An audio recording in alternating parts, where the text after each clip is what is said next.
G'day and thanks for joining us for another Australia Talks. I'm DK and I'm joined as always by my lovely co-host Ardeet. Today is Thursday, the 15th of January 2026, and this is our second episode of the year. So if you didn't join us for our last episode for 2026, welcome to 2026. Unfortunately, 2026 has kicked off with Victorian bushfires that have burnt through 400,000 hectares of bushland to date so far. Our second topic is Australia needs its dreamers, but the arts are underfunded and undervalued. Of course, we've got our Two Ticks Town Talk, and then we'll jump into This Week in Australian History. And we'll finish off, as always, with a 4X bottle top trivia. But before we get into all of that good stuff, let's catch up with the last week. Ardeet, g'day. What have you been up to? G'day, DK. I've been trying to take it easy to the start of the year. Mrs. Ardeet and myself said, last year was particularly busy year, so I said, let's have the first couple of weeks pretty straightforward, and so far hasn't been full on, so that's been good. Yeah, plenty of stuff getting done, but it's been pretty relaxing. I got a good haul of blueberries and onions. Ooh. So the blueberries sort of come and they do a few bursts, and then that's it for the year. So they're due for another pick, but I got a fair few punnets worth, and onions got bloody. I think I'd mentioned to you and mates the podcast that I wasn't very happy with my garlic. That was either last week or just before Christmas. But yeah, the onions, brown onions and red onions from the neighbour who sort of sprouts them and gives them to us. Yeah, got a shirtload of them curing in the garage, hanging up and curing. So that's good. I'll be able to give away a few. I mean, there's probably more onions than what I can eat, but they do store for a while. If you cure them properly, you get a few months out of them. So I have heard that. If you cure them properly and you keep them in a cool, dry place, if you've got a cellar or a basement, would be perfect. But they can last for many months. Yeah, exactly. Yeah, now we don't have a cellar or a basement, but when we built the house, it was sort of like a pantry. So it's essentially like a little, basically like a little insulated box in the garage with, like big sort of cupboard, it's reasonable size, and it's got a vent at the back so you can get a little bit of airflow through there. And it seems to be working okay for my needs in there. So, yeah, so that's been good. That was good to get a few of those. I'm running late on my summer plantings, so got a few things to do in the veggie gardens. But aside from that, caught up with some neighbours. Made Sanchoy bao for the first time. That one with the lettuce leaves. Yep. Got to find out the trick to getting the lettuce leaves off on a cup. That didn't work. But the recipe on that was a gluten-free one because for Mrs. Ardeet, she has to have the gluten-free stuff. But yeah, it was one of those ones that you sort of taste and think, winner, literally chicken dinner because it was chicken sandwich. Winner, chicken dinner. This is all right. We're doing this again. I like it when you try a recipe and you think, wow, I'll keep that in the recipe book. Yeah, Sanchoy bao is one of those ones that if you do it right, it's really delicious, and it is generally quite easy to make. Definitely a favourite in our household. You or Mrs. DK make it? Yeah. The wife normally does it, but I've done it a couple of times as well. It's one of those things that I think sometimes really simple meals with a lot of flavor they just hit so well, and that's a fairly easy one that I think feels a bit daunting to start with, but pretty quickly you realize there's not much goes into it, but a lot of flavor, really delicious. So yeah, that's great on the flavor. And got out the hand mincer because one of my friends who'd made it for us a little while ago. I thought, I'll pinch that idea for a dinner we had with some neighbours. She said, she always minces. She's sort of particular with the food and that, and they've got a few tolerances in their house that they have to deal with. But she minces her own chicken, which was good because she said she throws in like a mixture of breast and thighs, so you still get still get a reasonable balance of fat without it being too fatty. I mean, that doesn't bother me, but it does bother other people. So yes, I don't get out the hand mincer that much, but that was nice to give that a run. Yeah, it's always nice to try something different. And be a little bit novel, especially when you're doing something with friends. Cooking with friends, I think, is one of these really fun activities that, unfortunately, I don't do enough of, but it certainly is a lot of fun. So, and it doesn't matter if you make a mistake, No, it's all fun. And with food, depending on what you're making, of course, but I feel like cooking as opposed to baking can be a lot more fluid and happy accidents, not mistakes, Yeah. Very rarely will you make something that's inedible, but, I'm not. It depends on who's cooking, I guess. I'm sure there's some listeners going, "Oh no, you don't want me to cook." What about you? What have you been up to? It is still school holidays here, so I thought, and we've had a lot of rain, so there is a cyclone. It made landfall over the weekend, or the end of last week, I should say, and up north. So we are not affected by it, but we are still getting sort of a bit of rain from that, which has been very, very good. We've needed a bit of rain, but as a result, the kids have gone a little bit feral, a little bit crazy from the lack of outside activities, because it's just been so wet, like proper soaked, and as a result, we've sort of said to them, we'll go and do something on the weekend and things like that. So what we decided to do was, over this weekend, we went out to Rainbow Beach, which is a couple of hours away from us. Okay. And it's it is a little township, but it is surrounded by a couple of massive national parks, including a bit of defence land as well. The Wide Bay Training Area is part of the northern side, the Tin Can Bay side of the national park. But the beach there, lots of four-wheel drive tracks. It's a stunning beach. So it's another four-wheel drive beach. Okay. Yeah, so another four-wheel drive beach. As everybody knows, I love getting off-road. And we had some really cool tracks, and we spent a bit of time swimming in a creek day use area that I'd never been to before. At the suggestion of a friend, we should go check it out. And it is literally next to the main sort of highway in and out of the area. I couldn't believe it because I'd never been there before, and I felt like such a fool because I've driven past it a number of times and just never stopped. I didn't think it was much, there's much going on considering the car park is quite small. I think you can only fit about 8 cars in it. Did you say it was a creek? Yeah, so there's a creek there, freshwater creek, that is absolutely stunning. Crystal clear, fresh water, had quite a flow. You probably could drink it. It looks that clean, though I wouldn't. Certainly not without boiling it first. But the creek was seriously absolutely crystal clear. Little fish swimming in it. The water was cool but not cold. It was absolutely incredible. Really, really magical. We did follow the creek for quite a while.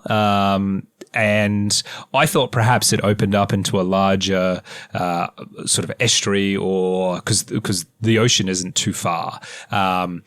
Looking on Google Maps, after we went about a kilometre, we decided we'd turn around and go back. And I'm glad we did, because looking on Google Maps once we got home, I realised that it does, in fact, go nowhere, and it just continues to spiral through until it empties out into the Pacific Ocean. So after about 20 kilometres of zigzagging through the pristine bush. So I am glad we did turn around, but It was a really, really good day trip, and I highly recommend it. If you are going to Rainbow Beach, before you get to the township, there is, I think it's called Ceres Creek. There's a little day use area. Toilets are there. They are drop toilets, but there are toilets there, and you can change your clothes in them. They're big enough. And then there's a bit of a boardwalk down to the creek itself, and great to throw in a rubber ring or something like that and sort of lazily meander your way down. But be aware that there isn't another way back, so you will have to hop off and walk back. And most of the time it was about sort of waist deep, but there were definitely areas where it did get a bit deeper. But again... Oh, so it's a reasonable sized creek then? Yeah, and when we were there, we were talking to some other people that were there as well, and they said to us that they come here all the time, obviously much more local to the area than we are, but they said that this was quite low and it's generally a lot deeper than it normally is. They said it's about half. So I'd imagine when it's completely full, it would probably be basically a swimming type day as opposed to a more of a walking type day for which it was for us. So if you do go there, just be aware there is quite a bit of a current as well. I don't know what it would be like when it was really full. So if you do have little kids and stuff like that, just be aware of that. Don't let them disappear, because I think they'd have a really hard time coming back. You always got to be careful around water with kids, don't you? Absolutely. And adults who don't know how to swim. Exactly. There are, unfortunately, quite a lot of adults that don't know how to swim. So just be mindful of the people that you're with. So, but yes, another good excuse to get out and see this amazing country of ours. Be respectful. We did see some people out there doing the wrong thing, which was a bit disappointing to see. And, you know, there's no need for it, quite frankly. Like, just don't be a dick, you know. Basic rule of life, don't be a dick. just you know, enjoy these facilities that we have and the tracks that we have, but, like, you know, be respectful of other people and be mindful that, like, this isn't just your space to use. It is for everyone. And unfortunately, there were some people that seemed to think that they could just do whatever they wanted and there was no one else around, which is a bit disappointing. But anyway, it is what it is. So, it sounds like it was a good spot, though. Definitely, 100% would definitely return. All right, let's kick off. Residents are returning to bushfire hit communities as firefighters have continued to battle 11 blazes still raging across Victoria. So, up front, we just want to warn everybody that this story is pretty heartbreaking. It is still developing. It is still ongoing. And by the time you listen to this, a lot of this information will be slightly out of date. This is also going to contain details of destruction and death of people and animals, as well as the destruction of property and wildlife. If you are affected by this bushfire, we've included links in the show notes about government assistance and ongoing fire information as well. If you are in the area, please stay safe and be sure to listen to your emergency broadcasts. And of course, as always, if you're asked to evacuate, make sure you do. There's nothing in your property worth saving that's worth your life. So, so far, Victoria's bushfires have burned more than 5 times the size of Singapore. So let's just let that sink in. 5 times the size of the nation of Singapore is what has been burnt so far. Absolutely huge amount of space. More than 700 structures have been destroyed by bushfires across the state, including 228 homes. And so far, at least 1 human death has been confirmed, though this is expected to rise, as well as the number of structures that have been destroyed. It is expected to rise because a lot of the areas they haven't been able to get into yet because it is still burning. The bushfires have now burnt across 404 hectares, or a total area more than 5 times the size of Singapore. 404,000. Sorry? 404,000. 404,000 hectares, which is a huge area. That figure has being provided to us by the State Control Centre as of Tuesday, the 13th. So it is a couple of days out of date as of recording, but that is the latest data that we have. This is equivalent to 4,040 square kilometres. And to put that into perspective, if you don't know how big Singapore is, the island of Singapore measures 710 square kilometres. So this is an absolutely immense area that has burned. In the latest assessments as of Wednesday morning, that's yesterday morning as of recording, authorities have said that the fire burning near Longwood had destroyed 142 homes, while a fire burning near Ravenswood South had destroyed 54 homes. And a fire near Mount Lawson State Park near Walla is now also destroyed 9 homes. Authorities say that 11 fires still remain active across the state at this time, and crews are using the mild weather to work on containing the fires ahead of further dangerous fire conditions predicted for the 23rd and 24th. Controlled burns are underway near Walla, Longwood, the Otways and Gippsland fires, with authorities warning residents that they may see additional smoke and fire in the coming days as a result of those controlled burns. Victorian farmers have reported the loss of at least 20,000 head of livestock as communities continue to return to bushfire-affected parts of the state. The Victoria Farmers Federation said livestock losses were expected to rise sharply as assessment teams visited more burnt properties. The Victoria Farmers Federation has enacted its emergency fodder support program to help get feed to surviving cattle and sheep. Agriculture Victoria was working with fire authorities to provide emergency access to properties where possible to help farmers check on their welfare of their livestock. On Wednesday, the Victorian government announced a $50 million initial support package for the farmers affected by the fires. So far, more than 1,000 farms have been identified as fire affected. But again, all of these figures are expected to rise over the coming days and weeks. Federal Emergency Management Minister Christy McBain said people who had lost income due to the fires could access federal support through Services Australia. We have linked that in the show notes as well. Prime Minister Anthony Albanese told Victorians, quote, "We've got your back, not just during this crisis, but through the recovery as well," end quote.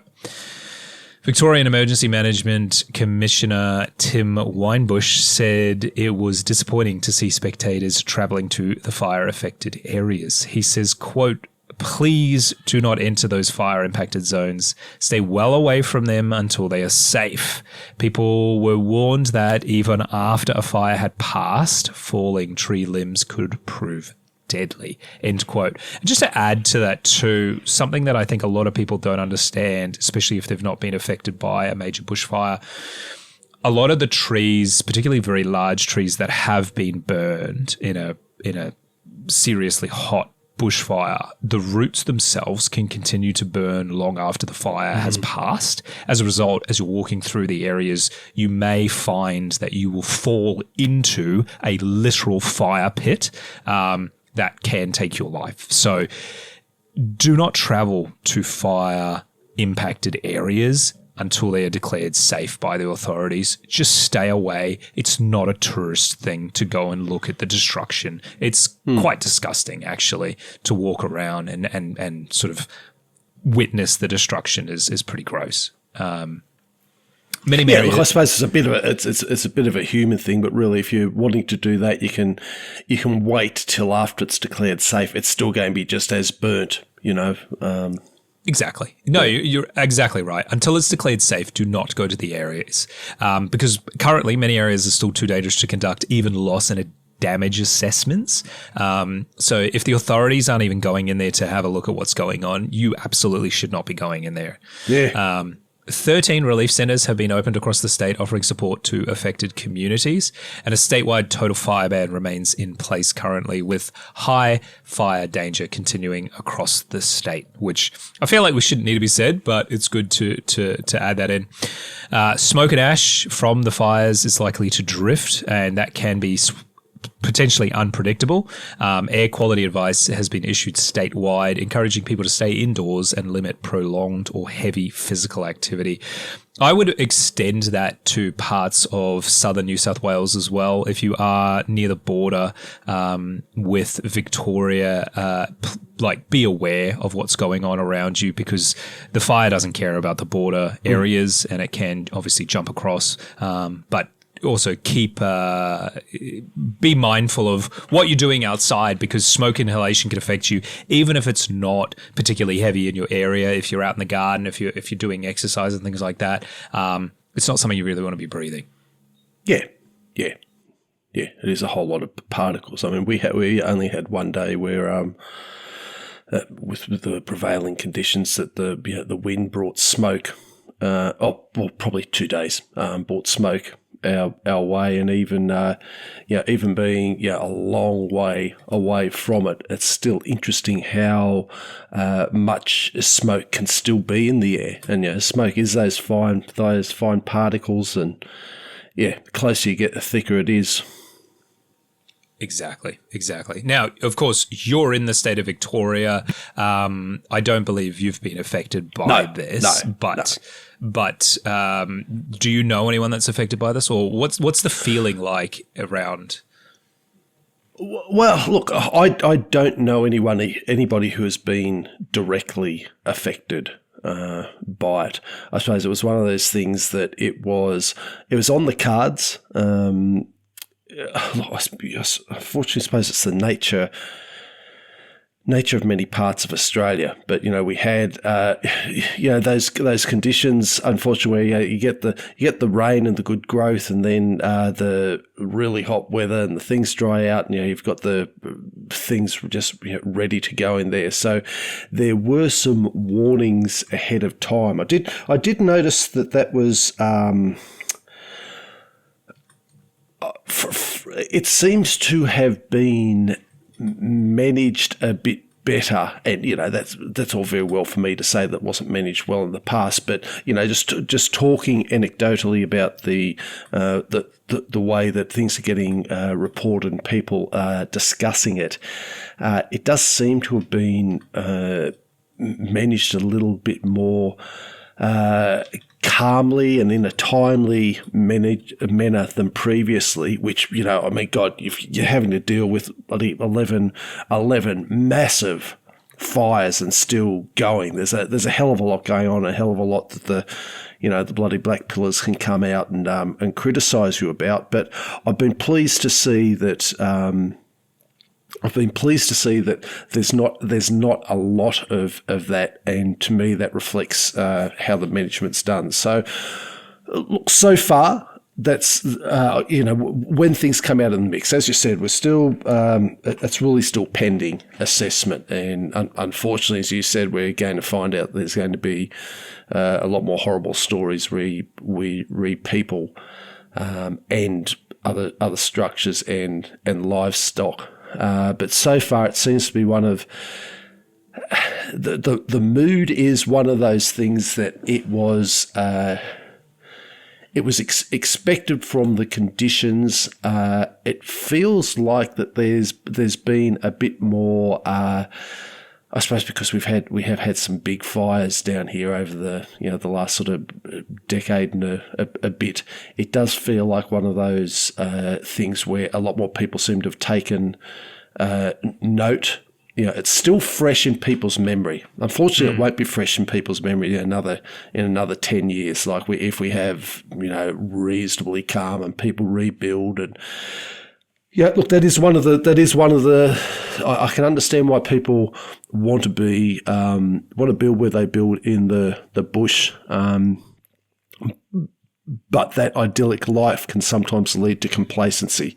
In this instance, so far it's only one person died, and that's it's awful that one person has died. But compared to the devastation of human life of other fires of this size. that's positive. I know that sounds funny saying positive, but compared to how bad it could be, I suppose. Look, I suppose that's the bottom line, DK. Compared to how bad something massive like this could be in terms of human life, I think people are looking at it as. It's sort of been handled as well as it.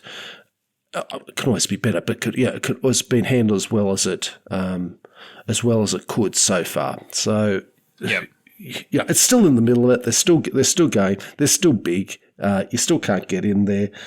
But look, it's hard. It's hard to sort of say. Well, this is the positive side of it, but that. I do like that there's people do seem to be responding to the plans, and as mates of the podcast know, I'm not a big fan of bureaucrats, but I do have to give the emergency departments and things like Vic Emergency and those parts of it a lot of credit. They frequently get a lot of it right, and they nearly always have very, very good information. And it feels like the information was broadcast well, and it was taken in by people, because people think, it's still fresh in our memories what happened with the fires a couple of years ago. So look, we'll see how it goes. It does underscore basic preparedness. As we say, as we often talk about, having the plan, having access to somewhere to shelter, knowing that you stay in your vehicle or that you stay in your house, and knowing what's going to happen. And it's obviously, if you've got a big bloody fire come down on you, it's going to be very difficult for a lot of people to do that. There's that natural human instinct to run. But if it's in your head ahead of time, then you're ahead of the game when it does come to the crunch. I think that's like the best way to sum it up. If you got to be prepared. You got to be mindful about this, especially if you do live in the bush. And unfortunately, as terrible as it is, the past has shown us that these sort of events are unfortunately probably going to become more and more common.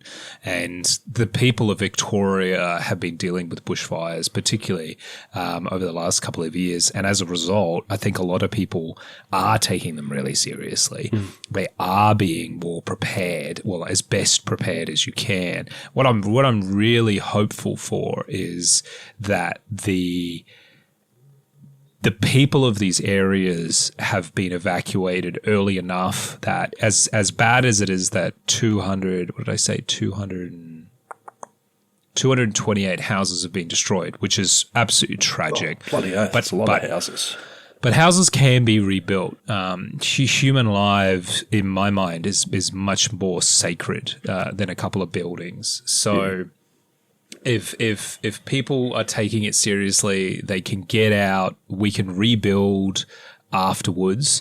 We can come back stronger, but it's very, very difficult when entire communities are killed because they weren't given appropriate warnings or they didn't take them seriously, et cetera, et cetera, et cetera. So it does sound like so far, at least, people have taken it seriously. They have evacuated as they could have, and hopefully that will result in, yes, a lot of property destruction, but a loss of life is much, much worse. So we can rebuild houses, we can't rebuild lives, and communities that are destroyed by them. So look, this is literally an ongoing situation, a developing story. And we wanted to talk about this because I do think in the media it hasn't been probably as explained as badly as or the impact of this really hasn't come across from what I've been reading, unfortunately.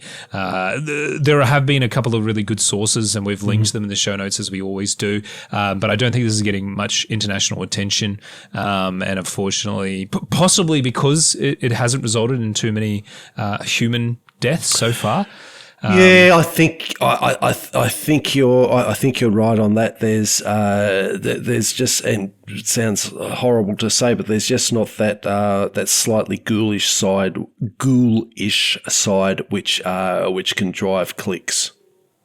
I think that's part of the problem. So, look, to the people of Victoria that are affected by this, we are thinking about you. If you are affected, again, have a look at the show notes. There's all of the information that we could find available for this developing story is there, as well as resources that you can get help from government assistance from the state and take advantage of those. That's why you pay your taxes, or that's why you're part of the community. It's there and available. And if you need that to help you, well, go for it. And then you'll be around someday for when somebody else other than you might need it, and you'll be able to say to them, "Well, your turn now." Yes, exactly. Yeah. There is absolutely no shame in putting your hand out in situations like this. So please do. Absolutely none at all. Do not be too proud to do so, because that's foolish, quite frankly. It's a bit of human nature. Look, it is a bit of human nature. I do get that, but that's what for somebody who's not directly directly affected, but taxpayer contributed to. I think, please, that's exactly the situation where I would hope that fellow members of my larger community are going to avail themselves of it. Yes, and look, the money is there in the emergency funds for these exact reasons. Yep. So use it. It's there. Take advantage of it while you can to help you out to rebuild. All right, let's move on. It is time for our 2 Ticks Town Talk. I've been everywhere, man. I've been everywhere, man. Across the desert, fair man. I've breathed the mountain air, man. All right, this week's 2 Ticks Town Talk. We go to a place that I've been to a number of times, but I've never really known much of the history. And this is also somewhere, if you're listening to this as we've recorded it, I just went there this weekend. So this week's 2 Ticks Town Talk is a town of Rainbow Beach in southeast Queensland. Okay. Beloved by surfers, nature, and four-wheel drive enthusiasts, Rainbow Beach is 239 kilometres or 150 miles from the Queensland state's capital of Brisbane, and approximately 75 kilometres by road from the nearest major town of Gympie.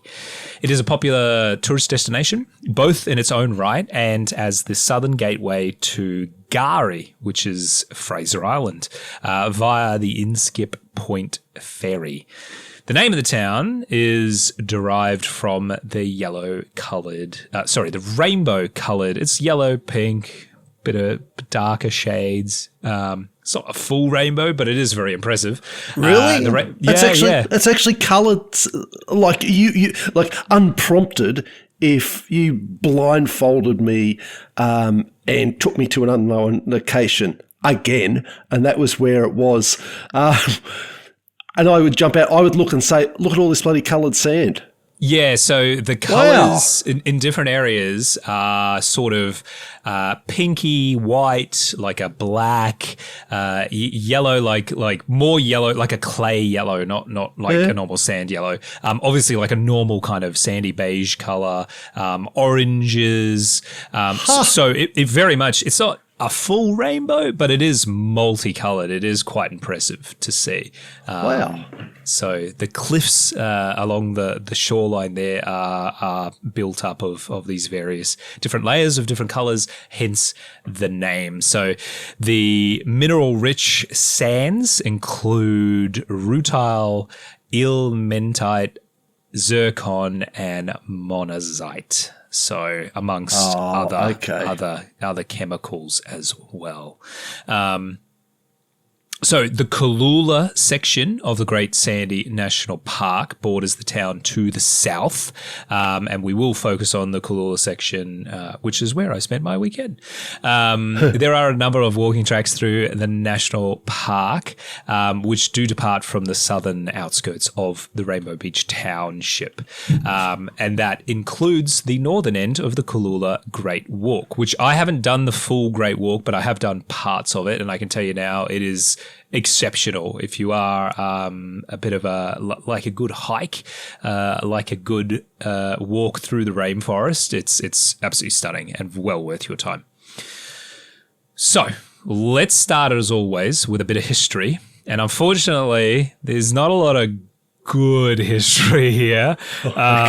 So strap in. Much of the pre-European history of the area has been lost, but we can piece together some bits and pieces of interest. For a great part of its history, Cooloola was part of the beloved territory of the Gubbi Gubbi Aboriginal tribe. The territory also includes the scrub-covered hills of the Blackall Ranges and the majestic Kin Scrubs and the scenic and productive coastal zone. Their territory embraced virtually all of what is now the Sunshine Coast and the Cooloola Coast and parts of the very southern parts of Fraser Island. The land is rich and productive, and on the Blackall Ranges, they held their bunya nut festivals. On the coasts, they would have these big festivals where people would come from all over to share bunya nuts and spend time and share stories and sing songs and all this cool stuff. On the coasts and in the shallow lakes of Cooloola they lived on rich fisheries. The abundance of fruit and game and the very mild climate combined with glorious panoramic scenery gave them one of the most productive and densely populated territories and one of the most idyllic existences of any of the Australian Aboriginal communities. It is small wonder that they were fiercely possessive of the area and openly hostile to any intruders to their territory, whether they be other Aboriginal people or the settlers that came after. The Butchulla people that primarily lived on Fraser Island and parts of the coast to the north, and the Aboriginals of the Kenilworth region both reported to early settlers the hostility they encountered from the coastal Gubbi Gubbi people. The hinterland brethren from the Mary Valley further to the southwest actually famished during a drought because they dared not cross the Blackall Range to the rich food and freshwater resources of the coast. Wow. Yeah, because they knew that the Gubbi Gubbi people would not take kindly to their incursion. Unfortunately, very little of their culture and the history of them as a group has been recorded, mostly because of the white settlers that basically disapproved of their indigenous lifestyle. We've seen this repeated many times. And within 60 years of the culture of the Gubbi Gubbi was in turn degraded, debased, detribalized, if you like, and was basically destroyed in an era of ugly, unrecorded history. Unfortunately, a lot of the settlers didn't even record what happened. There were several massacres of dozens of Aboriginal people in the area they weren't even really recorded. It's just they were sort of remembered, and then that oral history's been continued. There was an event, a massacre at what is now called Murdering Creek. One guess as to why. In 1894, there were 700 known Aboriginal people in the area, and 10 years later, there were none. So I think that kind of shows you how quickly they dispatched the Aboriginal people in the area. now that really all remains place of these people is some place names, and of course their marks in shell middens, canoe trees, gunya trees, and other rare anthropological relics of essentially a lost group of people. Though thankfully we did retain some history and culture, and one of which I can share with you now, and that is the Rainbow Beach Coloured Sands legend. So according to Aboriginal Dreamtime, the legend goes as follows. A beautiful black maiden by the name of Mirawa lived on the banks of the Noosa River. Mirawa fell in love with the rainbow, which came to visit her every morning when she clapped her hands and sang to her lovely rainbow. One day, Burrawilla, a wicked tribesman, stole Mirawa to be his slave, and Mirawa worked all day while Burrawilla sat in the shade admiring his evil-spirited killing boomerang. His boomerang was larger than the largest trees in all of the forests. After some time, Mirawa managed to run away, running along the beach as fast as her legs could carry her, and Burwilla's boomerang was chasing her, and so she called out for help as she fell to the ground, too frightened to run. Suddenly, a loud noise from the sky saw Mirawa's faithful rainbow racing towards her across the sea. The evil-spirited boomerang attacked the brave rainbow, and they met with a thunderous roar and a clap of thunder, killing the boomerang and shattering the rainbow into thousands of little pieces. As the coloured pieces of the rainbow landed on the beach, the sand dunes magically transformed themselves into the coloured sands that are still there today. Huh. I like that story. It's fun. Yeah. So, the town of Rainbow Beach, that still exists, is actually relatively new. It was only gazetted as late as 1969, when it was first established to service the local sand mining industry. Those beautiful coloured sands hold some very precious elements, so naturally, we wanted to dig them up.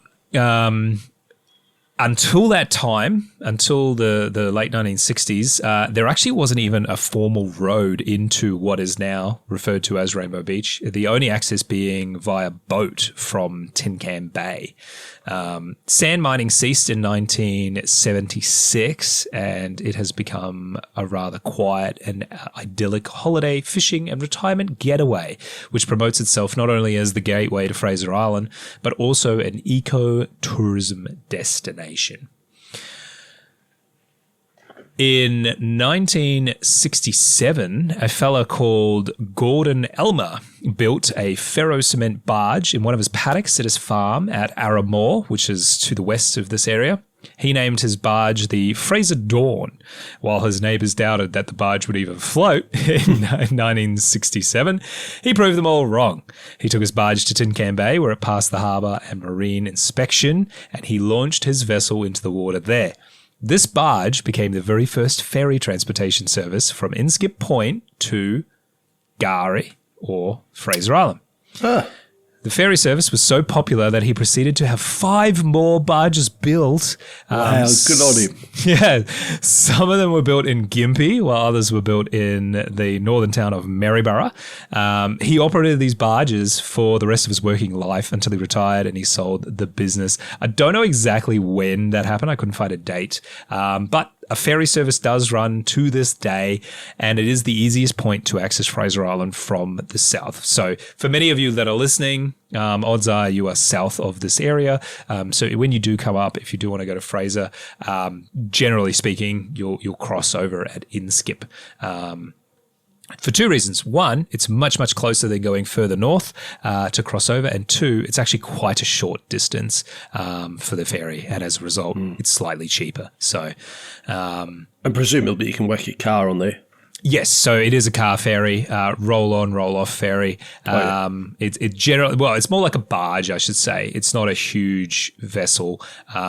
And the Inskip ferry, generally you don't have to book. It's basically just get in a line and we'll run it all day and taking literally vehicles ferry over. you across. Yeah, literally. Yeah. The line, though, be warned, can be like in some cases can actually end up being more than a day's wait to get on it. But to be fair, if you're going over to Fraser to spend a week or so over there, you probably got all the gear you need to camp at Inskip Point. There's a couple of awesome camping sites in the area. I can think of worse places to be stuck for a day or two. But just be mindful, when you are planning your trip, this is something you need to consider. I think a lot of people do get caught out because they kind of go, if you do go further north, you can book a spot on the ferry, guaranteed on the day and all of that kind of stuff. So if you're on a strict timeline, it's probably better to keep going further north. So today, Rainbow Beach is very much a laid-back tourist beach town. Fishing, surfing, and beach driving are very much the items of the day.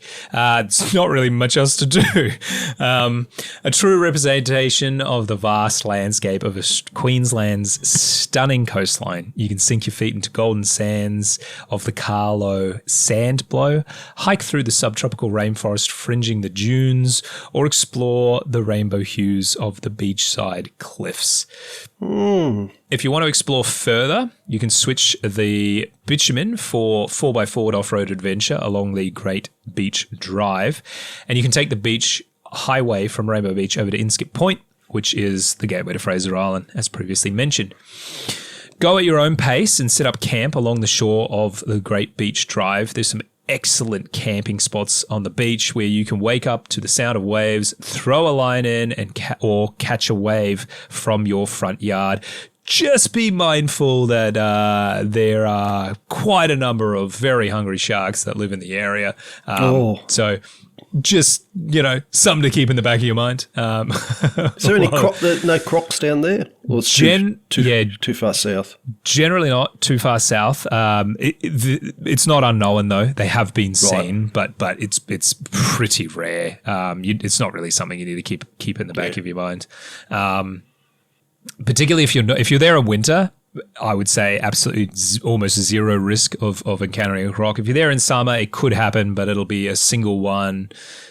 Again, not really something. And usually the sharks have eaten them, so. Yeah, that's right. to be honest, they probably wouldn't be so much on the beach. They'd probably be more in the estuaries in the surrounding parks. So there are a bunch of accommodations options in town. If you don't want to do the 4x4 stuff, you can consider taking a day trip along the beach. If you do want to take in the unspoiled part of the coastline paradise, you can even do it by horseback if you so choose.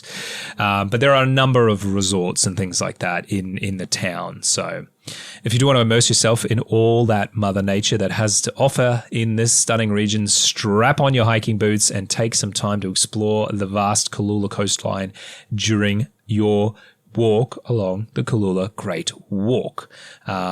As mentioned before, really beautiful, worth the hike. Especially if you're staying there for a couple of days, I think you've got no good reason not to. But of course, only accessible by four-wheel drive adventure all the way around the coast headland to Double Island Point, where you can kayak with dolphins, swim in the protected northern beaches, or hike the summit to the lighthouse, which was built in 1884 and now operates on solar power and is like digitally controlled. So you won't find some weirdo lighthouse keeper, but a bit of a fun day trip to go up there. Which might be disappointing to a lot of people. There's no lighthouse. Yeah. Hey, look, you could do that. It'd be the change you want to see in the world. You can become the lighthouse keeper. You could too. Just pretend you've come out of the door and welcome to my lighthouse. And can't let you in for safety reasons, but what do you want to know? Exactly. So from incredible freshwater lakes and rivers to sand blows, there is something to see and marvel at from the water or the shore. If you're in southeast Queensland and you want a nice little getaway, you could do a lot worse than heading to Rainbow Beach and the Cooloola coast. And I, for one, will be definitely back in the near future. I need to go to the lighthouse. I've never actually been there. So that's definitely on my list of places to get to. Another day. You got to take a hat and a pipe and a fake moustache just in case. Put my cranky pants on, start yelling at all the young people. That sounds idyllic. That sounds like a great spot. Yeah, I am very lucky that it is reasonably close. It's a couple of hours away, but it's close enough that we can sort of do a day trip there and back, or spend a couple of days. The only thing I would say is if you are going to come to the Great Sandy National Park, Rainbow Beach, Cooloola Coast area, just be mindful that particularly during school holidays, it does get quite busy. We are only a couple of hours out of Brisbane and certainly closer to the Sunshine Coast, which is a very populated area of southeast Queensland. So you've sort of got this incredibly beautiful part of the world, very, very close to a major population center. So it is very, very popular with people and weekenders and stuff like that. So look, I'm not saying don't go. Absolutely do. Get out there and enjoy the place, but just be mindful that you're not going to have the place to yourself, basically. Which is fine. I think a lot of people don't quite expect that. Well, I suppose too, if you've got kids and school holidays, you just accept that that's part and parcel of it. But yes. It sounds like there's enough. It sounds like there's enough room that you're not going to feel crowded, though. Probably on some of those things like the lighthouse, you might. And also I don't understand how they would hold the oars. The kayaking with dolphins sounds interesting as well. Yes. They're very clever dolphins. They've been learning well. So, and the nearby Tin Can Bay, which is sort of outside the scope of this, but the nearby Tin Can Bay does very famously have dolphin feeding at the boat ramp. The dolphins are semi-tame and they come up to the boat ramp. I think it's every day, and expect the fishermen to feed them, and it's sort of it's a whole thing. I'm sort of torn on it because I do feel like it's probably not super great, but at the same time it's kind of unique and cool. So it's about a 20-25 minute drive from Rainbow Beach. So if you are in Rainbow Beach, you may as well just go over there for a bit of an afternoon. As the crow flies, it's actually really close, but there is a river in between, so you sort of have to go backtrack and go around. So, but yeah, and there is a big 4 there as well in Rainbow Beach. So if you want, a nice big holiday resort, if you're one of those sorts of people with lots of amenities and all that kind of stuff, there really is something for everyone in this area. So wow, to get up very here. Interesting. Yeah. It sounds like and it sounds too with because I'm assuming they're allowing some of the sand mining with all those. As soon as you said that with the minerals, and I thought, of course, that's why I should have. That should have clicked with me as to why you had those colours. But that can be good for the area because sand mining can be done in a fairly sensitive manner. I'm not sure if they're doing it anymore. I've not seen any evidence of the continued mining of it. But I could be wrong. There could be a very small scale sort of facility or something like that. But if there is, it's not significant. But yeah, I mean, look, the sand mining I don't think's great, but it did give us access to this area that otherwise we just wouldn't have been able to get into, which I am grateful for because it is a pretty awesome area. So, oh, very good, very interesting, and you've been there. And I've been there. That's one. I can tick one off. All right, let's move on. Australia needs its dreamers, but the arts are underfunded, undervalued, and despised, to to a point. Today, we're going to do a little bit something a little bit different. Generally speaking, when I draft my scripts, they come from several news articles of the week or current stories. A bunch of various different sources come together. However, this segment here is an essay from artist Ben Quilty. And because it's written in the first person, basically, I couldn't find a way I didn't want to rewrite this. And also I'm feeling particularly lazy. So I'm just going to quote what Ben wrote because I think he did a really good job with this. And I don't want to take his credit or anything like that. So what I'm going to do is I'm just going to read it out, exactly what he wrote as he wrote it. And then we can reflect on his message. So Ben is both an artist and a social commentator. He has written a number of essays in the past. This one sort of stood out to the two of us that I think is worth sharing. His list of achievements, if you don't know who he is, his list of achievements and awards is quite frankly too long to list. He's a very famous artist, but there are a few notable ones that are worth mentioning. He won the following awards: the Doug Moran National Portrait Prize in 2009. Probably the most prestigious is he won the Archibald Prize in 2011, and I believe he's entered it a number of times. I think it might be even as high as 10 or something like that. So, and he also won. I've seen a few of his ones in the finalists with the Archibald, because we tend to see that every year.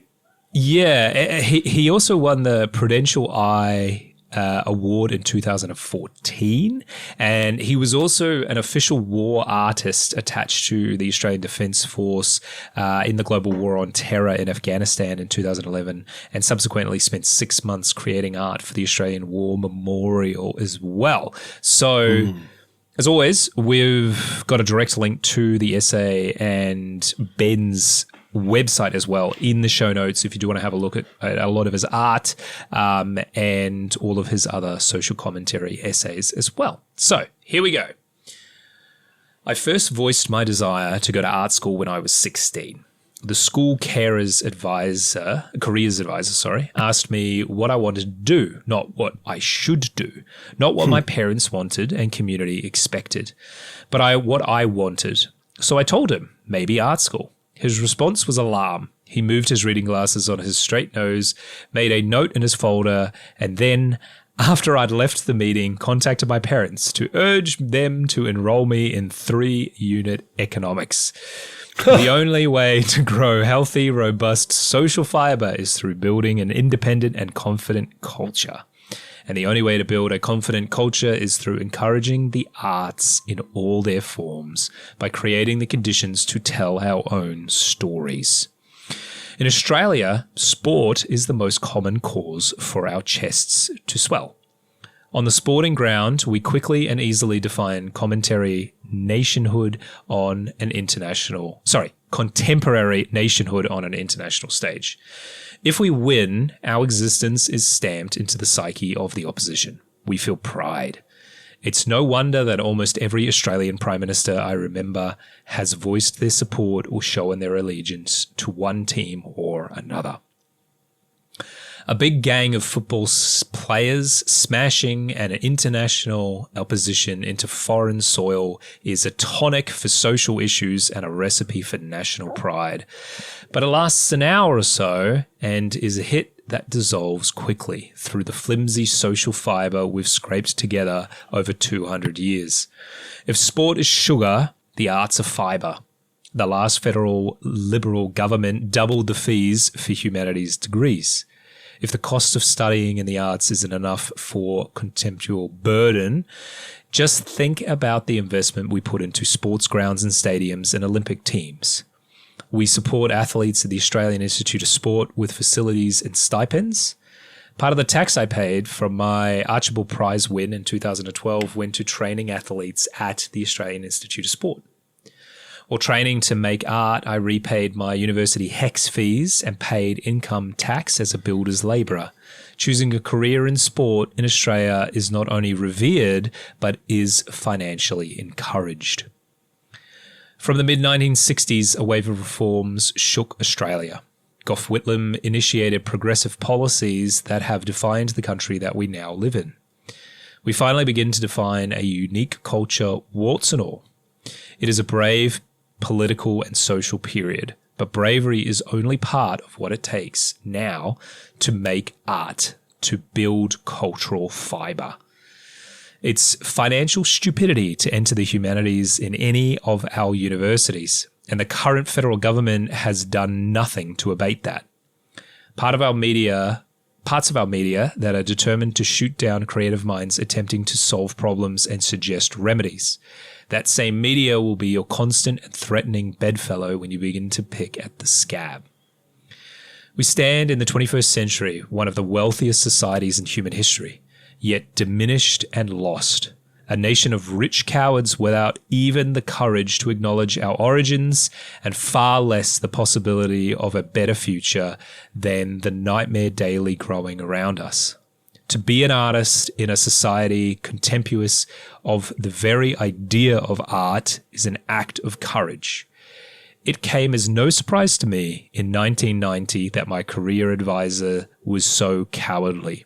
My timid expectations matched our collective lack of ambition then and now. My careers advisor had so little understanding of the importance of encouraging young people to make art, to build cultural fibre, and to bravely imagine a more hopeful future.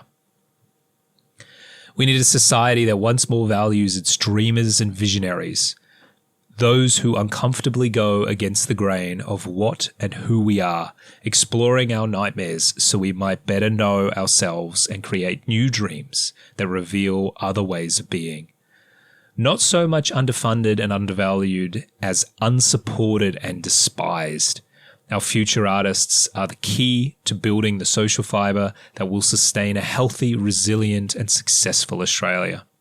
This is only possible with unflinching acknowledgement of our past and our governments prepared to fund our cultural future.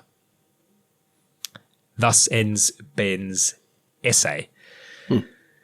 So, let me hand it over to you. How do you feel about what he said, and do you think it is a valid reflection of our current culture? Well, he's as eloquent as what he is visually and, illustratively capable. So it was, almost had a poetic lilt to it. And well read, DK. Look, he's obviously got a strong bias because he is an artist, but he does make a lot of a lot of good points in there.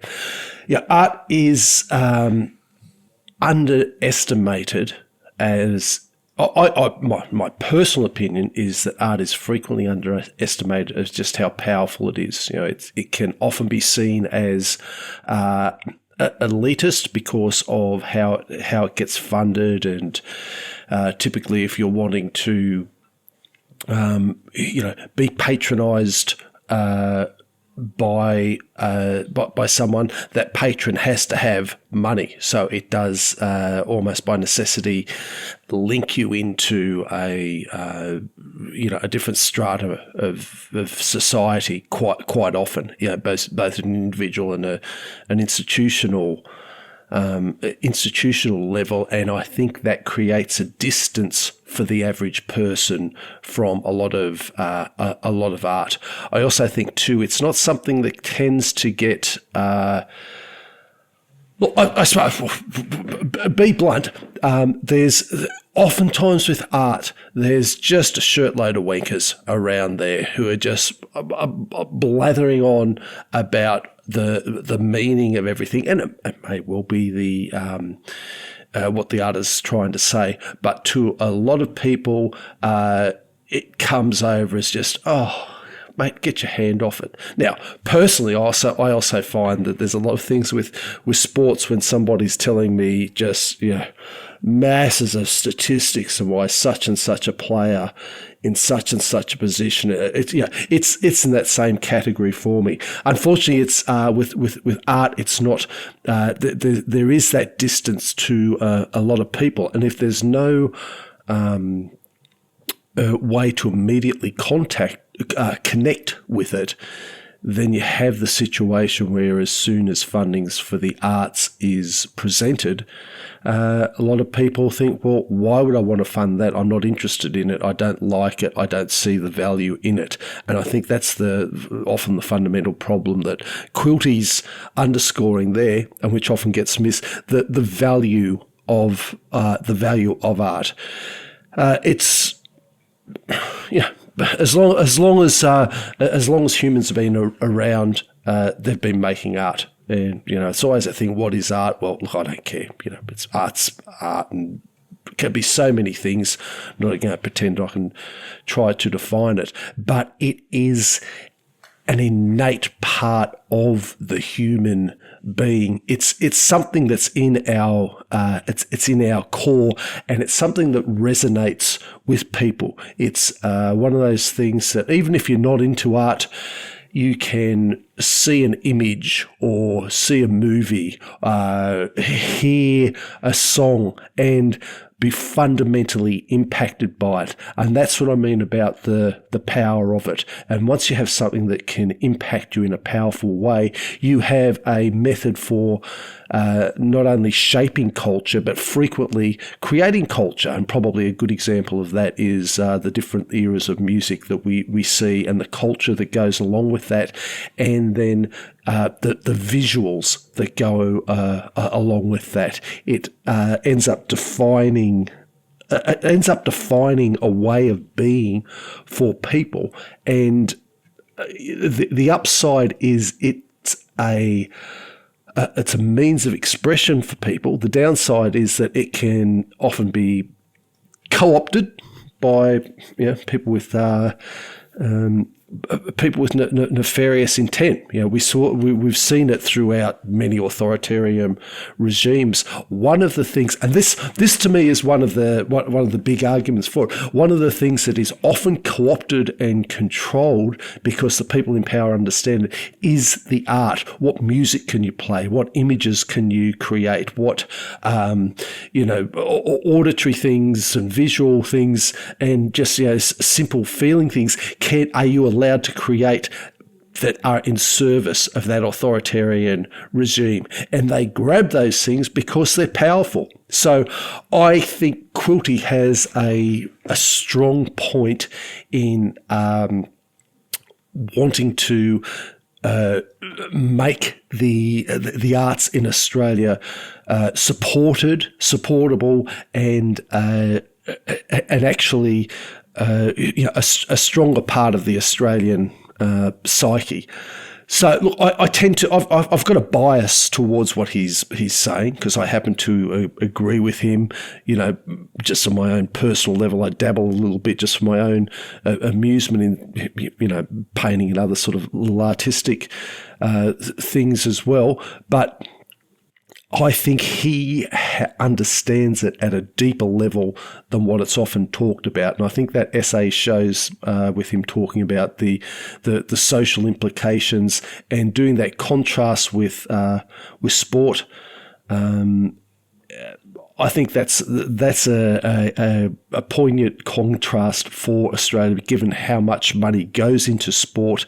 And it's a very reasonable question to say, if you're putting that much money into something like that, surely there's some money that can be either changed from that and put into arts or added to the arts as well. Now, obviously, mates of the podcast know I'm not in favour of government putting in money at all for this, but that's the reality of what it is. And I think the question he ends up asking about, why isn't that supported in the same way, is a valid question. I would like to see him be successful in this push, because I think it is. I think it's an important part of society. It's something that does last. It does go on, and it does impact culture. Sometimes overtly and sometimes covertly, but it is part of being a human being. So that's how I feel about it. What about you? How do you feel about it, and what do you think about what he was saying? I think my opinion of this is quite different to yours. Yeah? Well, I feel like it was before I read this. And actually, I should thank you for sharing this with me, because this was one that you brought to my attention. And if you asked me before I read this, I feel like this essay changed my mind about how I feel about this, which very rarely, I think, happens, or even more rarely people are willing to admit that happens. Because I'm not a big arty person. My wife is, and like I do see value in art, but I think as I get older, I'm kind of appreciating it a lot more than I had in my youth. I would definitely someone that would have discouraged someone from going to art school when I was younger. These days, I'm not quite sure if I would fully. I don't think I would fully support them unconditionally, but at the same time, I don't think I would discourage them as much as I previously would have. I think the way he describes the comparison to sport is really good. It's a very eloquent way to describe the cultural value of the arts compared to sport, because I do think we very much divide sport. We almost like don't consider sport as a cultural thing, even though it really is. It is almost art in a different form, which I know it kind of sounds a bit weird, but no, I get it. I get it. Yep. Sports themselves don't have value to society in the same way that like a builder does, or a dentist, or a doctor, and stuff like that, right? But clearly, we all agree that there is a cultural value to sports in Australia that we spend a lot of money training athletes, dietitians, sports management, physiotherapy. Like there's a huge industry built around sport, and we encourage children to play it in school and outside of school. And there's a huge sports culture in this country, massive sports culture in this country, which I love. But I do think he is right in that the sports culture phenomenon is fleeting. I liked his description of it's like a sugar hit, because I feel like it is as well. It's a huge amount of energy goes into something, but it doesn't really last very long, which is fine. And I think it has its place.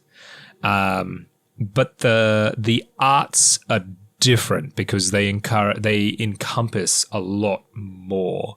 And I think art in general is kind of hard to sort of describe for that reason, because most people would agree things like paintings are art. And I think fewer people would agree that something like film is art. I think it is, but I think there are fewer people. The further down this line you go, I think you always lose a few people that define that thing as art, which is aggressively art in itself, right? The idea that it doesn't fit nicely into a box is kind of the whole point, you know? Yep. And so I think there are certain specific arts we do fund because we do see there's some value in it, and then there are others that we just almost completely ignore. I also can understand why the government has lowered its support for humanities and arts degrees, because, and this is where like I do get torn, because I almost hesitate to say this, but from an economic point of view and a financial point of view, there is less value in a humanity or arts degree than there is to, say, a finance or a business or an economics or a medicine degree, right? That is probably always going to be the case. And I know that his point is that, to point out, well, maybe we should value our arts and humanities a bit more and encourage young people to do it because we don't know what's going to come out the other end. And I agree, there is value in that. But at the same time, you can't eat the art that you make. Well, generally speaking, unless you're like some fancy baker or something like that. But yeah. And so for a lot of people, they are, for economic reasons, they are encouraged not to go into the arts and humanities because very, very few people in those fields can make a living from it, which is a shame. And I don't know how we can change that. We can support the arts and we can encourage the arts, but without basically the government fitting the bill for a bunch of artists, which is going to cause a whole heap of other social problems, I don't really see where the economic incentive is going to come from. And I think that's kind of the crux of the issue here. And I would say there are probably some people within the art world that are going, well, maybe we need to change our entire culture and things like that. And I think that's an unrealistic expectation of the country. I do very much like what he said. I'll read it again here. We stand in the 21st century, one of the wealthiest societies in human history, yet diminished and lost, a nation of rich cowards without even the courage to acknowledge our origins and far less the possibility of a better future than the nightmare daily growing around us. I think this is a really powerful sentence and actually is like the crown jewel of this essay in my mind, because I think he hits the nail on the head of the modern Australia, like aggressively well, to the point where it actually makes me a little bit uncomfortable, which I think is the point. We are one of the wealthiest societies in the world currently, and by extension, all of human history. Yet I would say we've kind of lost our spark a bit. And his solution for this is the arts, which again is biased because, like you say, he's biased because he's an artist, right? And he wants to see more of his industry flourish. And I understand that. I don't necessarily fully agree that the arts is what's going to save us here. I think it's a combination of things. No. But to acknowledge that there's a problem is the first step. And I think I'm very glad that someone like him, who is a very famous artist, a very famous social commentator, people listen to what he has to say. And I think that sentence alone gives this entire essay a lot of value in my mind, because he's basically pointed out the ugly, uncomfortable truth about modern Australia, that this isn't working and it's going to get worse. And I think we all know that, unless we do something about it. And unfortunately, we're all too busy burying our heads in the sand to try and going, la, la, la, housing isn't a problem, immigrants are the problem. You know, there's a lot of social issues going on right now. But I think he summed it up really, really, really nicely there. Which I also kind of hate that we could do that, because it's almost too simple. But if you take away anything from that, I would say, in my opinion, that sentence is the one thing to take away from this. The solution to that problem is, I don't know. He's suggesting it's the arts. I think it's a combination of things. I do think funding the arts a bit better. Funding the arts better isn't going to harm it, and it probably will give us some more value. I think a big thing that I would like to see more of is like film. Australia has a wonderfully small filmmaking industry, and unfortunately a lot of it is going offshore, and I do think that we could bring that back a lot more, as well as we could fund the arts in a number of different ways. I think there's a really rich cultural heritage we have in Australia that isn't valued as much as it probably should be. And I do think we currently exist in a culture where we value things like sport and wealth over the cultural wealth that we have. And I think that probably needs to change. And it starts with acknowledging that problem, which is, in my opinion, what that sentence does. And that sentence alone actually very much sort of changed my mind about the arts and the value of it as a society. So well done, Ben. If you ever hear this, congratulations, because you've very much changed my mind on the value of art through this essay. So for that, you should be congratulated. You've affected one person, which done. a lot of artists say is enough, isn't it? So, all right. I feel like that's a good place to leave it. Let's move on. It's time for This Week in Australian History. This week in Australian history, we're covering the 9th to the 15th of January. January 9th, 1868, the Hougoumont arrived in Fremantle, carrying the last 279 convicts transported to Western Australia, and that marked the end of Britain's penal transportation system to the colony after they'd been doing it for over nearly 18 years and over 9,700 prisoners to provide labour for infrastructure development. Wouldn't you be annoyed if you were one of the last ones? Oh. You're like, all right, shut it down now. You'd be like, hang on. Yeah. yeah, exactly. It's funny you should say that. Just who was I talking to? There was someone I was talking to just recently, and they were talking about how, you know, the such and such a convict had done their time and then got their grant of land, and, you know, as horrendous as the whole penal system was, underscore how horrendous it was, there was still that opportunity to, and you know, obviously we're talking about, you know, the European settlement, and throw all those qualifiers in there, but there was the opportunity to create a sort of bigger and broader life than ever would have been possible in the England that you left. You know, I mean, it's Australian history is just full of, you know, so-and-so who was an ex-convict, or so-and-so who was a family of ex-convicts, and, you know, she grew up to be such and such a person, he grew up to, you know, have this success. You know, it did start the nation that we have today. You're right. Yeah. Yeah. We've got the long history on the Aboriginal side, and we've got the short history comparatively on the European side, but we do have that as a fundamental part of the nation. So, yeah. No, you're right. Yeah. It's just. 1909, Australia defeats England 9-3 in the first rugby union test match at Blackheath Rectory Field in England. 1997, yachtsman Tony Bullimore is found alive 5 days after his boat capsized in the Southern Ocean.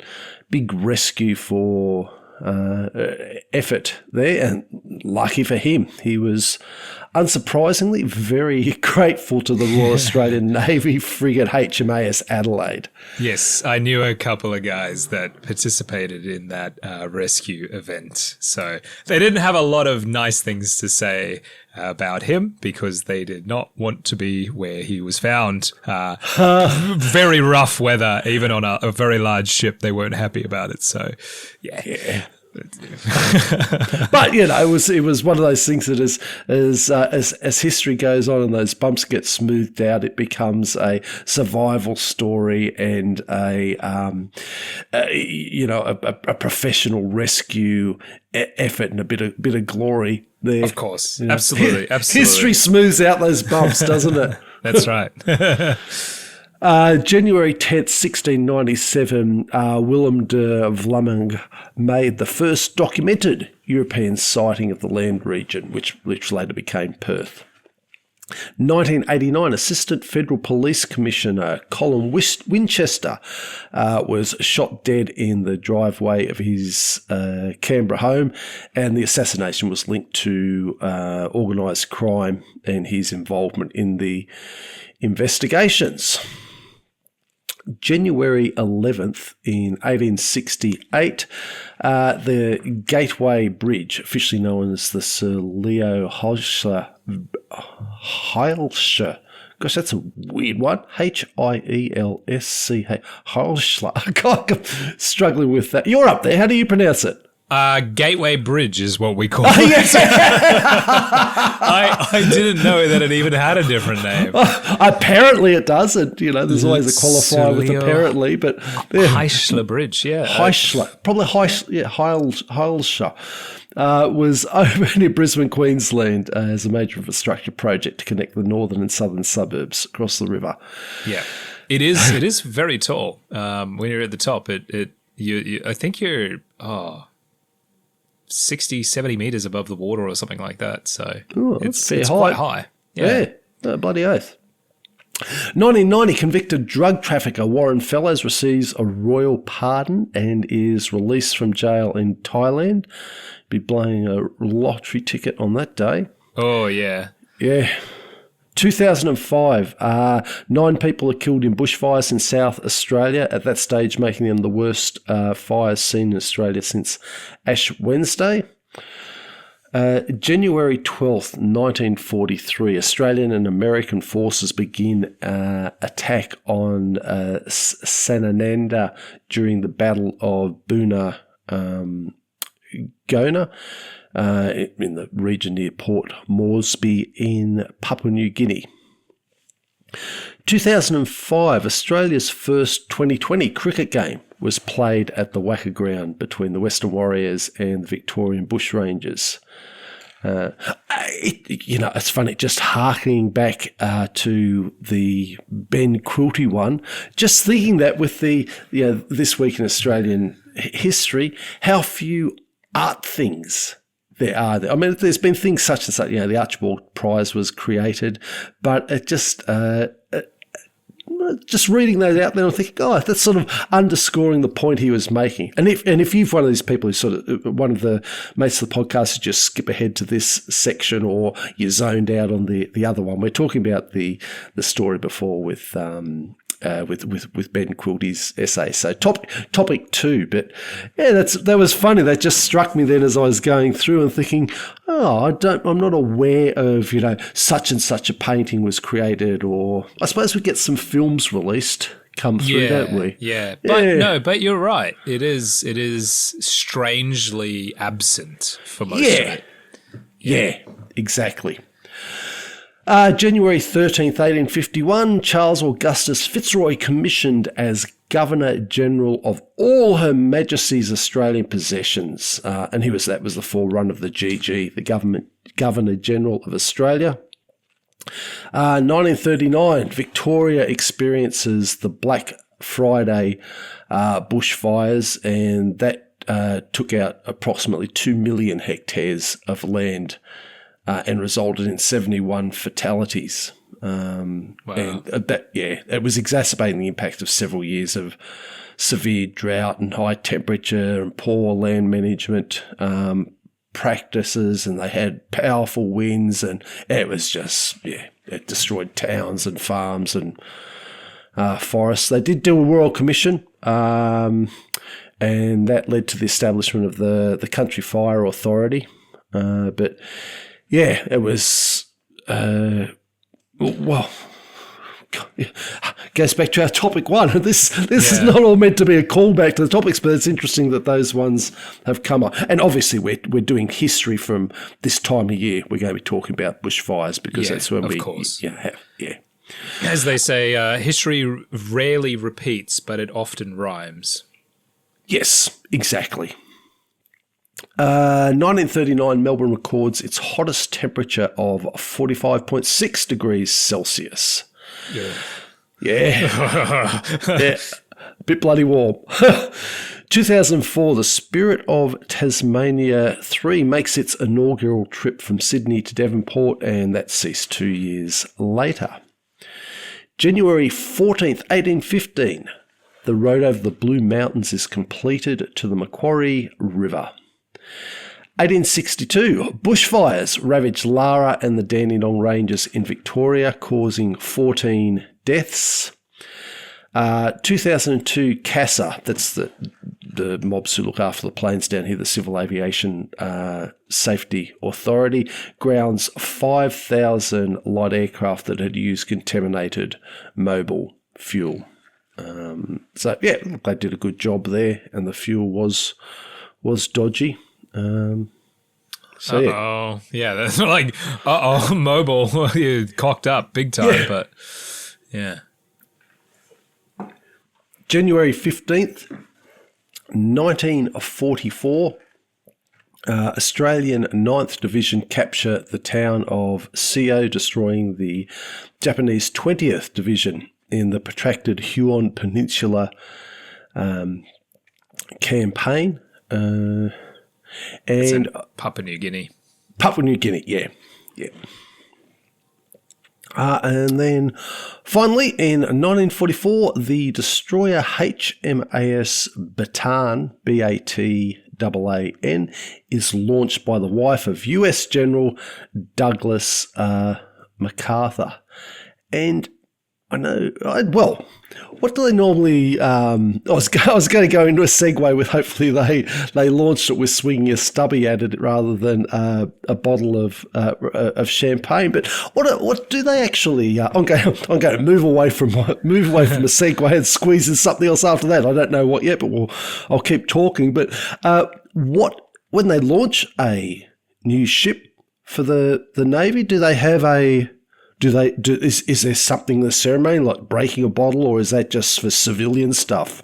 No, they generally still do it.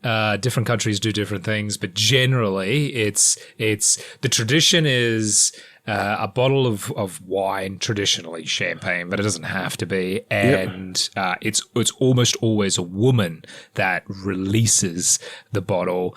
These days it's often on a rope, so they basically hold it and let it go, and it swings down and smashes on the side of the ship. To sort of wet the keel is the idea. But different traditions in different countries are, slightly different and things like that. It's also bad luck if the bottle doesn't break. The sailors are very superstitious about things like that. That's a bad omen. So generally the bottle, because the glass bottles today, especially for champagne, are quite thick and as a result are quite resilient and generally wouldn't break. So oftentimes they score the bottle so it's weakened. So when it hits, okay. There's well, why wouldn't you? Because otherwise you'd have a shipload of sailors saying, "Oh, it's unlucky." And why'd she christen it with banana liqueur? Surely she could have used champagne. So you're right, and that's bad for morale. If sailors think something's wrong, things will go wrong, and then they blame it, and so on and so forth. So sailors are very superstitious. It's like a tradition. So you want to make sure that bottle breaks. Unfortunately, you can find videos online of bottles not breaking. I have seen them.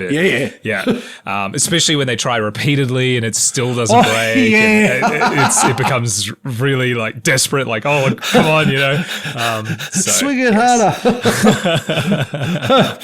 Well, I'm sure if we ever commission and create the Australia Talks vessel, even if it's just a little tinny when we launch it, we're going to launch it with a bottle of beer.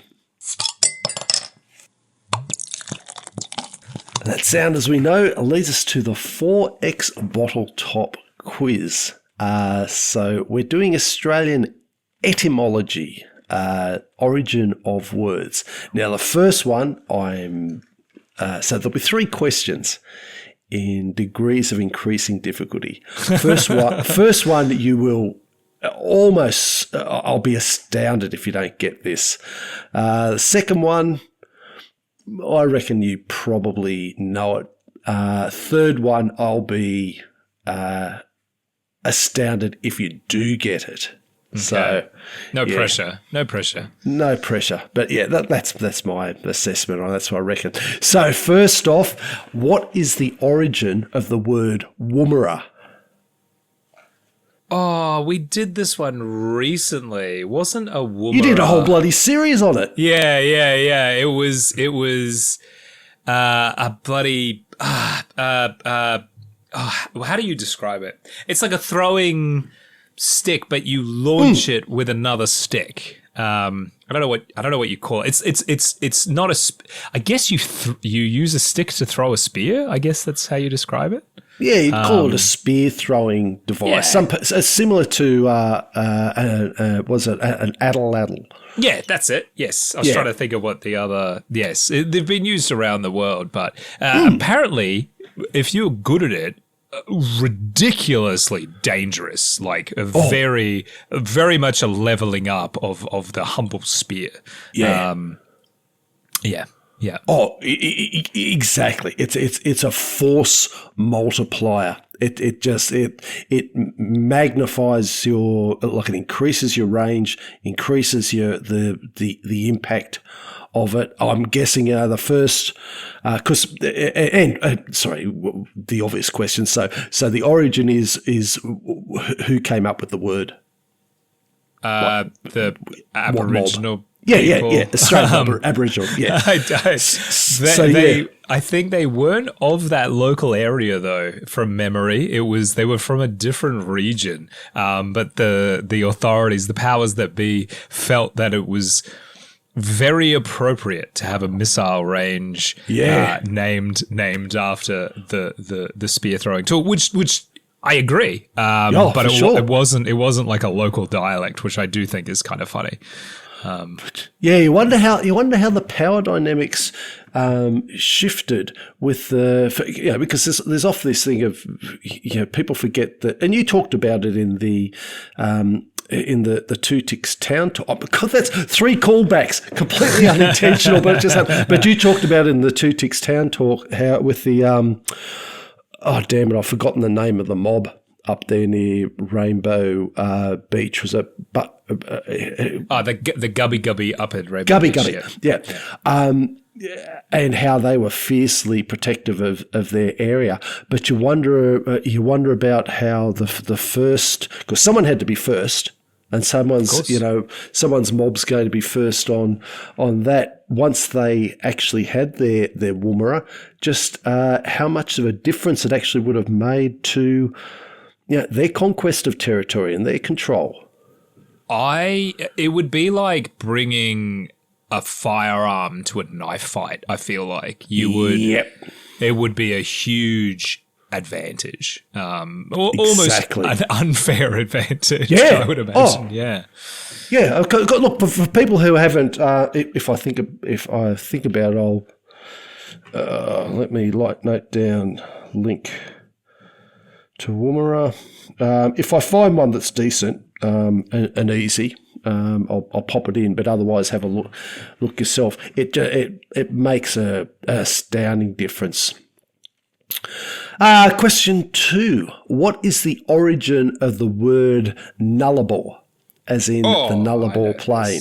I know this. Yeah. Nullarbor means basically no trees. Null meaning none, 0, and arbor meaning like trees, like vegetation.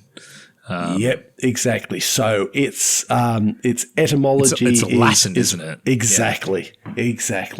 So yeah, it does feel like it could be an Aboriginal word. Though. That's why I put it in there. I didn't think I'd trick you, but it's because nullarbor sounds. It does have sort of a bit of an Aboriginal sound to it.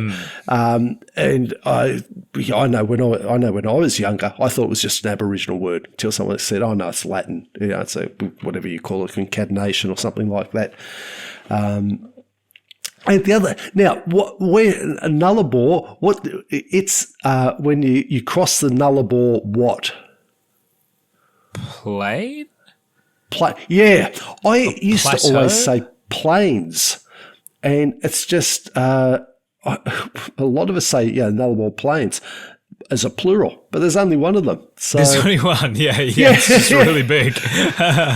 But sort of plains sort of seems to roll off the tongue a bit easier, the nullarbor plain. But yeah. Now this is the challenging bonus one.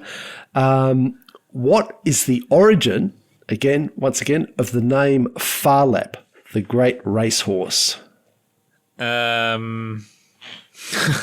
I don't know.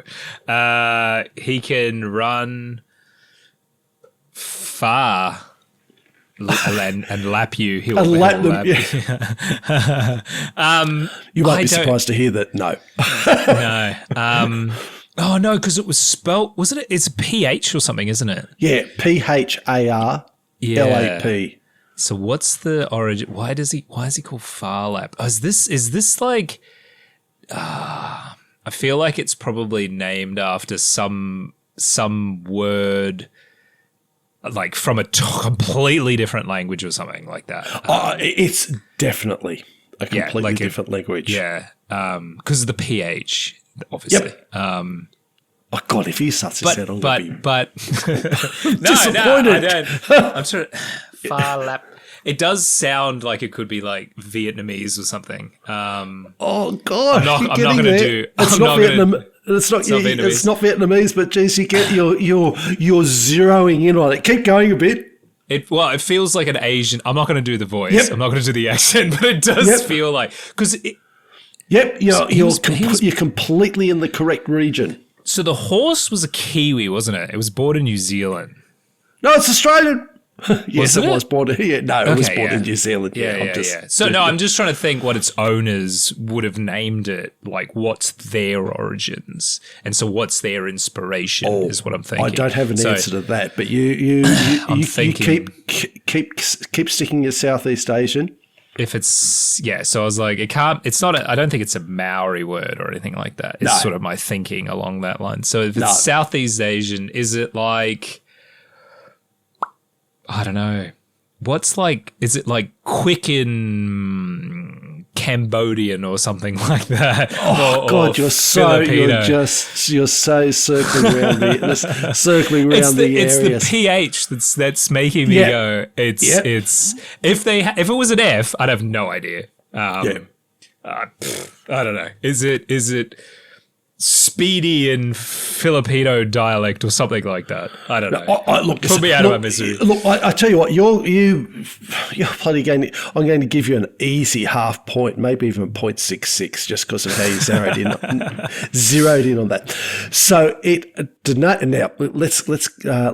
let's commence my butchering of the thing. Derives from the common Bahushunga. And apologies to our northern Thailand listeners because it's Thai. Yeah, Thai. So it's northern Thai and Thai, and I tried to look up the pronunciation of that, and quite happy for you to be sitting there laughing at me because I'm guessing that's not even bloody close. But what it does mean is it's the word from Thai in that region, Bahashunga, for lightning, literally meaning sky flash, far lap, sky flash. Yeah. Which is actually a really good name for a horse, especially what a great name. A winning horse. Wow. Exactly. It was one of those things that all just sort of fell into place. Like why you would name it Sky Flash. Like would you get that? You must have had a lot of confidence in the horse, but what a perfect name.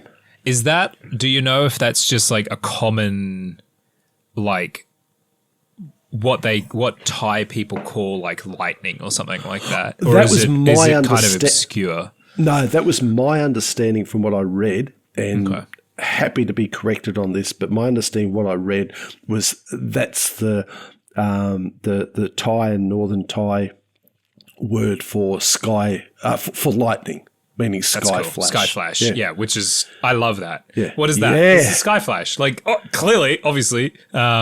It's a great description of what it is. Look, I'm a big fan of naming things exactly as they are. Yeah. The great Australian tradition of naming things very plainly. Yeah. We've already established we are not creative people. So there we go. All right. Yeah. Well, there you go. I never would have got that, but you got so close. Bloody impressed. Sniff it out. So there you go. Wow. I'm doing something new every day. Anyway, on that, thank you so much for joining us for another Australia Talks. If you have any feedback or suggestions for topics, please get in touch with us on our email at australiatalks@proton.me. If you know any weird and curious Thailand horse facts, let us know. We would be grateful if you could subscribe and give us an honest review, as this helps us out immensely. But the best thing you can do for us and the podcast is just to share it with a friend that you think might like it. Otherwise, join us next week for another episode of Australia Talks. Thanks for listening, and don't forget, tell your mum I love her. Thank you, DK.